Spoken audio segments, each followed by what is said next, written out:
Bonjour à tous, alors on va commencer une nouvelle série tuto sur Affinity Designer. Alors, la première chose à faire, c'est d'ouvrir un nouveau fichier. Donc fichier nouveau, jusque-là, il n'y a rien de nouveau. Et on va cliquer sur créer un plan de travail, comme ça j'aurai pas à le faire après. Pour les options, pour l'instant, je passe rien en détail. Ok, donc voilà, maintenant j'ai mon plan de travail dans lequel je vais pouvoir dessiner.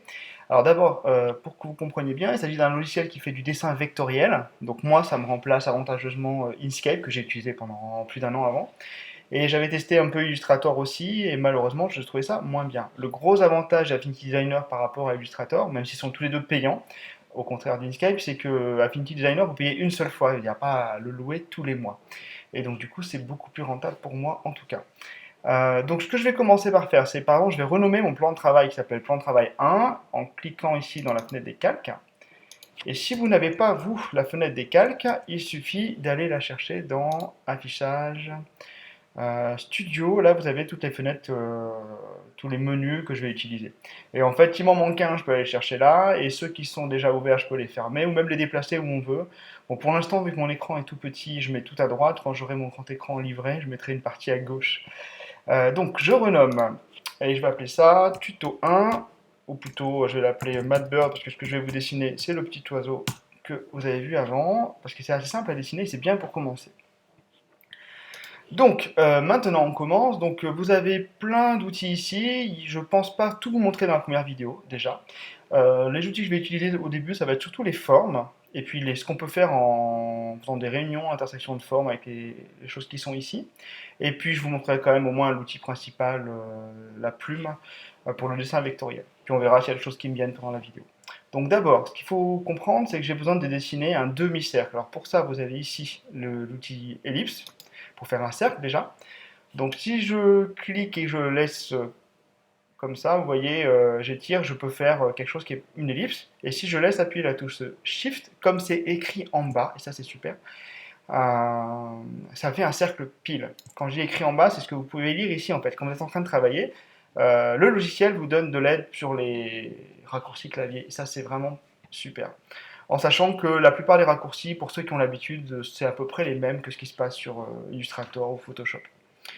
Alors maintenant que j'ai fait un cercle, je vais peut-être lui mettre un peu, du coup là il est blanc, remplissage blanc ici. Alors pour gérer la couleur et le trait, vous avez ici remplissage par exemple, je vais mettre une couleur qu'on voit bien, qui pète bien, voilà. Et le trait, pour l'instant, il n'y a aucun trait. Alors pour ce dessin-là, j'ai pas envie de mettre de trait.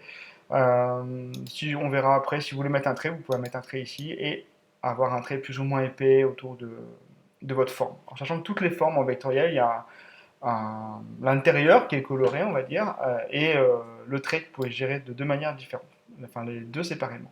Donc là, j'ai dit pas de trait, donc je peux cliquer ici pour pas de trait. Je reviens ici. Donc j'ai mon cercle. Super, donc en fait là pour l'instant je l'ai fait à main levée, du coup je sais pas quelle taille il fait. Alors en vectoriel, la taille c'est pas très important, on peut toujours la gérer après. Si je veux m'intéresser tout de suite à savoir quelle taille il fait, vous avez ici, moi j'ai la fenêtre transformée, donc là par exemple je vois qu'il fait exactement 359,7 pixels. Si je clique ici, ça va obliger les deux quantités qui sont là à être les mêmes, enfin à être liées en tout cas. C'est les mêmes, ça va rester les mêmes si je les tire. Donc par exemple, si je veux faire un cercle qui fait pile 300, je peux cliquer et taper au clavier 300. Entrée, vous avez vu, il a mis l'autre à 300 aussi. Donc je commence avec ça. Maintenant, à partir de ça, je voudrais faire un demi-cercle. Alors ce que je vais peut-être faire, c'est garder les étapes. Donc, et donc à partir de ce cercle, si j'arrive à le sélectionner, voilà, je vais en faire un demi-cercle. Donc celui-là, je vais le garder au chaud en haut à gauche. Je vais le dupliquer avec Alt, glisser, déposer. Je le mets ici. Et maintenant, pour le découper, en fait, je vais lui enlever le morceau qui est en haut avec un rectangle. Un rectangle comme ça. Sauf que le rectangle, je ne peux pas le faire comme ça. Il faut que j'aille chercher un vrai rectangle. Donc je prends l'outil rectangle. Je fais un rectangle que je vais mettre en plus foncé. Et maintenant, pour les placer, je voudrais que lui, il se place pile au milieu là. Et donc je vais normalement, ça devrait fonctionner. Alors, on va regarder si c'est bien magnétisé tout ça. Donc, activer le magnétisme, ok. Ok, ça devrait aller normalement là. Normalement, de toute façon, il y a des marques, il y a des marques à l'écran. Donc là, je vois qu'il s'aligne au milieu. Et le trait rouge horizontal, là, on voit que ça y est. Là, le rectangle qui est ici, il coupe bien le disque en deux. Donc maintenant que ça c'est bien placé, je sélectionne celui-là, Shift pour sélectionner l'autre aussi, et je peux utiliser cette icône-là qui permet de soustraire en fait. Donc il a soustrait au disque le rectangle qui était là. Et d'ailleurs le rectangle en même temps il a disparu, hein. Donc si on avait eu besoin du rectangle, il aurait fallu le dupliquer avant. Mais là c'est pas mon cas. Cette forme-là me va très bien, je la mets ici dans les formes de base dont j'ai besoin, et je vais la dupliquer encore une fois avec Alt et glisser-déposer ici. Et pour pas les confondre, ces deux formes-là, surtout dans la liste des calques, ici vous voyez les calques, il y en a deux qui ont le même nom et qui ont la même couleur. Quand je clique dessus, bien sûr, ça sélectionne l'autre, mais je vais quand même, celle qui m'intéresse là, lui donner la couleur qui sera utile pour la suite, c'est-à-dire un orange dans ces eaux-là. Voilà. Et donc, cette forme-là, maintenant, je vais en faire deux autres copies pour décorer mon aile. Donc, je prends, par exemple, Alt D. Moi, Alt D, ça me duplique. Alors vous, ça ne va pas le dupliquer. Vous, pour dupliquer, c'est Command J. Alors pourquoi moi je choisis Alt D plutôt que Command J? C'est parce que le J, pour moi, il est trop loin, la touche commande pour ma main gauche. Donc j'ai rechangé ça pour avoir Alt D juste à côté.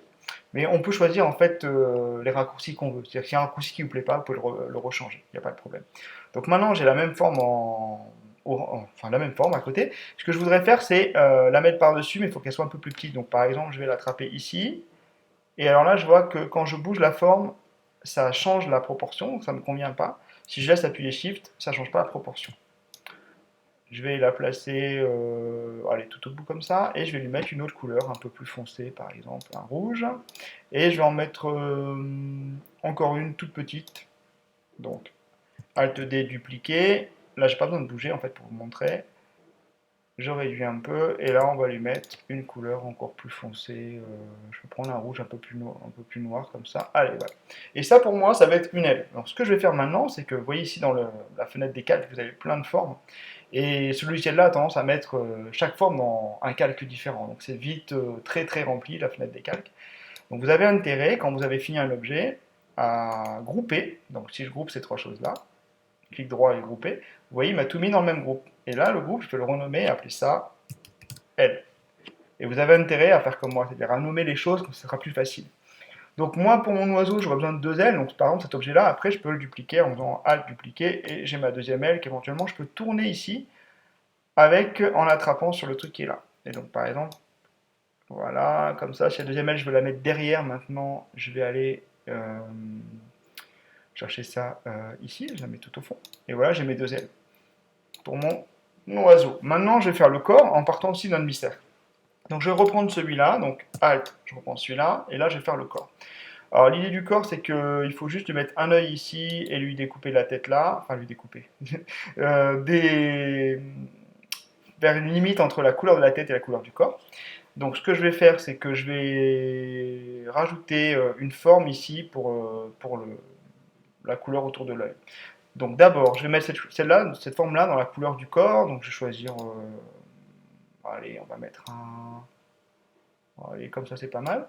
Et maintenant, je vais avoir besoin de rajouter quelque chose ici. Alors je vais vous montrer un truc un peu différent que la première fois que je l'avais fait. Donc je reprends un cercle, par exemple ici, un cercle pas trop grand, et je vais le mettre dans une autre couleur. Alors on va mettre ça en rouge. Et alors, qu'est-ce qu'on peut faire avec ce logiciel-là? Vous pouvez, alors si je le mets comme ça, moi ce que je voudrais en fait, on va le faire transparent pour qu'on voit mieux ce qui se passe. Donc couleur, on va mettre un peu moins d'opacité. Ce que je voudrais en fait, on va enlever le magnétisme. Ah oui, ça c'est une remarque importante. Quand vous mettez le magnétisme parce que vous en avez besoin pour faire certaines choses, n'oubliez pas, comme moi, de l'enlever quand vous n'en avez plus besoin, parce que sinon il va toujours s'accrocher à pas mal de choses. Et en plus, même si ce logiciel-là, je le trouve bien optimisé, si vous avez beaucoup de formes, le magnétisme, ça peut faire un peu laguer les choses. Donc là, vous voyez, c'est plus fluide. Donc là, ce que je voudrais, en fait, si je zoome un peu avec Alt Molette, je voudrais que là, en fait, ça soit la coloration. Donc en fait, là, ma forme est trop petite. Voilà. Ce que je voudrais, c'est garder juste la tête avec cette couleur-là. Alors pour faire ça, il y a plusieurs manières de faire, mais une des plus simples qui est utilisable avec Affinity Designer, c'est juste de mettre le cercle qui est là à l'intérieur de la forme qui est là. Donc ça se fait dans les calques, vous attrapez ça ici, et vous allez le déplacer. Alors là, vous avez plusieurs possibilités, en dessous, au-dessus, et sur le côté, normalement, s'il veut bien, voilà. Si je lâche ici, vous voyez, il a mis à l'intérieur, et c'est exactement ce que je veux. Et ça, c'est super pratique, parce que si je reviens un peu en arrière, ça permet pas mal de choses. Par exemple, maintenant, cette forme-là, c'est toujours un cercle. le cercle existe toujours. Donc je peux très bien l'agrandir, je peux très bien le bouger, et ça, franchement, c'est pas mal. Ça évite d'avoir à faire une copie de cette forme-là, une copie de cette forme-là, faire l'intersection pour qu'elle soit pile poil. Parce que le problème, si vous faites ça, c'est qu'après, vous ne pouvez plus accéder à ce genre d'options. Donc voilà pour le corps. On a presque fini cette première vidéo. Donc qu'est-ce que je vais rajouter maintenant? Bon, l'œil, je vais lui faire un tout petit cercle. Ça va suffire. Tac. On va zoomer un peu, descendre un peu. Ah, par contre, je viens de me rappeler que j'ai pas enlevé le... Bon, là, c'est pas mal quand même. On va lui mettre un œil blanc et complètement... Ouais, les enfants ont pris l'école, super. Euh, Sinon, je ne pourrais pas faire la vidéo de toute façon. Voilà, là on est pas mal pour le corps, même si je zoome pas comme il faut. Donc, ce que je vais peut-être faire avant de mettre les ailes devant, qui risquent de cacher un peu, c'est rajouter une queue à l'oiseau ici et un bec. Et pour ces deux choses-là, alors pour le bec, on peut faire une autre forme. Je ne vais pas montrer encore tout, mais là, par exemple, là, vous avez plein de formes possibles. Donc, pour le bec, par exemple, je vais prendre un triangle ici, et je vais dessiner un triangle comme ça. On va le mettre en foncé. Je vais l'attraper comme ça. Et alors après le triangle, on va le tourner un petit peu et le mettre comme ça, c'est pas mal. Alors sauf que je voudrais, en zoomant là, on garde l'arrondi, donc je vais juste mettre le triangle derrière, ça va suffire. Tac. Voilà. Et pour la queue, alors on va bouger les ailes un peu pour avoir plus de place. On va prendre l'outil plume, qui est un des outils les plus importants que j'ai pas encore utilisé. Donc même pour la première vidéo, il faut que je vous montre ça. Donc outil plume. Vous faites, alors le plus simple quand vous restez en mode comme ça, c'est de, il y a plein de modes, enfin, je vous montrerai ça au fur et à mesure. Vous cliquez une fois sur un point, tac, vous allez cliquer sur un autre, tac, tac, je vais faire une queue comme ça, et à la fin, vous appuyez sur le point du début, pour fermer la forme. Là, vous voyez, par défaut, ma forme, elle n'a pas d'intérieur, c'est juste parce que dans la couleur, ça y est, maintenant, elle n'avait pas de couleur, en fait. Donc, je vais mettre une couleur qui va être dans les mêmes tons qu'avant. Sauf que là, on voit rien parce que je ne suis pas assez saturé. Voilà. Le trait, je vais continuer à ne pas en mettre. Voilà. Et le gros intérêt de l'outil plume, c'est pas juste de dessiner des polygones comme ça droit, c'est de pouvoir les éditer nœud par nœud. Donc par exemple, là, je peux éditer un point pour agrandir comme ça directement. Je peux aussi arrondir en attrapant ici une courbe. Donc, après, c'est suivant les goûts ce qu'on veut faire. Vous pouvez aussi, je vais zoomer un peu pour qu'on voit mieux la forme. Attraper les poignées, donc là j'ai une poignée, et par exemple ça peut me servir à gérer la forme, là aussi. Et là on va pas faire un truc trop arrondi parce que mon dessin il est très très très géométrique, donc il faut que ça soit cohérent. Donc là par exemple j'ai envie de mettre quelque chose un peu plus droit. Voilà, là c'est pas mal. Et pour l'instant c'est bien tout ça, donc ce que je vais faire maintenant c'est que je vais mettre les ailes devant, et derrière, on va peut-être tourner juste un petit peu celle-là, qu'on voit un peu plus la queue. Tac, on va la placer comme il faut. Et voilà mon premier dessin. Alors là, j'ai tout dessiné en couleur à plat. Je vais juste vous montrer un dégradé, puis j'arrêterai la vidéo là pour la première. On aura l'occasion d'en faire d'autres après. Donc un dégradé, comment ça marche? Là, pour l'instant, en remplissage, je suis en couleur pleine. Donc par exemple, si je veux faire sur le jaune qui est là un dégradé, vous cliquez une fois, vous allez chercher dégradé. Vous avez plusieurs types. Par défaut, c'est linéaire, c'est ce que je vais faire ici.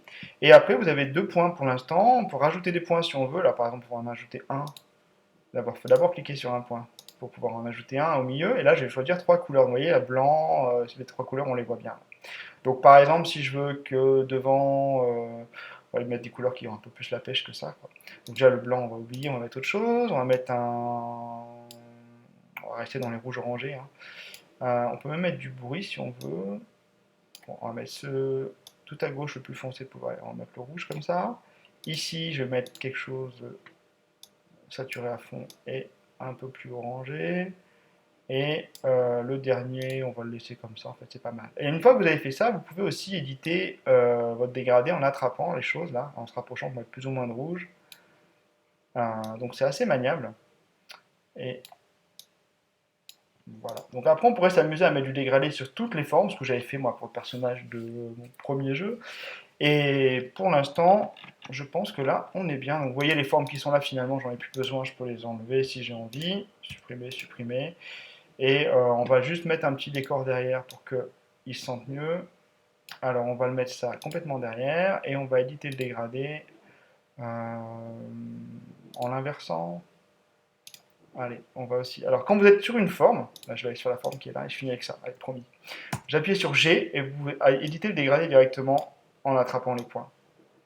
Donc là par exemple, on va mettre du plus clair ici comme si le soleil venait d'en haut à droite, le rouge ici, et voilà. Allez, voilà, c'est tout pour cette première vidéo. N'hésitez pas à me mettre dans les commentaires si vous avez des questions, que je vais trop vite. Je sais que je parle vite, mais vous avez le droit de mettre la vidéo au ralenti, ou de faire pause, ou de la re-regarder. Et on se retrouve très bientôt pour d'autres vidéos de dessin avec Affinity Designer. Alors, si cette vidéo t'a plu, tu peux t'abonner à la chaîne YouTube, tu peux me suivre sur Facebook, tu peux me suivre sur Twitter. Tout ça, c'est gratuit. Tu peux même télécharger mon premier jeu gratuitement en haut à gauche. Si t'en as marre des trucs gratuits, tu peux même m'acheter mon premier jeu, ça coûte un peu moins d'1 euro, en cliquant sur les deux oiseaux qui sont en bas à droite.